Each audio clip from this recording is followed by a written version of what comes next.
Hola, Quepetorios, ¿todo bien? Para toda esta gente que está me viendo, ella agora habla de español. No soy española, soy portuguesa, mas hablamos de parlar como falar español. Vamos a comenzar, chicos. Ai meu Deus. Então, vamos começar a falar. Olá, chicos, chicas.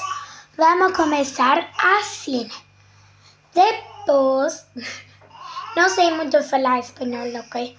Depois, ir para a escola. Vamos para a escola e passear. Agora, chicos e chicos, vamos aprender não é em inglês. Vamos aprender a falar números em espanhol. 1, 2, 3, 4, 5, 6, 7, 8, 9, 10, 11, 12, 13, 14, 15, 16, 17, 18, 19, 20, 21, 22,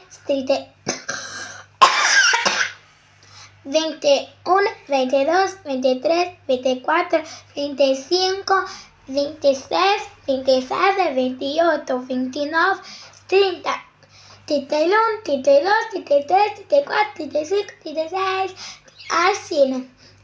Os números, muito fácil de falar. Agora, abecedário. A, B, C, D, E, F, H, I, J, K, L, M, N, O, P, Q, S, T, U, V, W, X, Y, Z. É assim que eu consigo falar, porque abecedário eu não sei muito bem, ok? Então vai ter muitas aulas de inglês aqui no YouTube.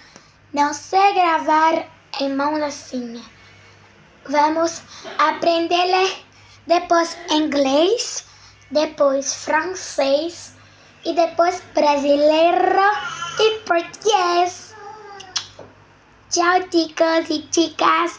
Muito obrigada por minhas aulas de espanhol. Muito obrigada, gente, por ouvirem minha aula de espanhol.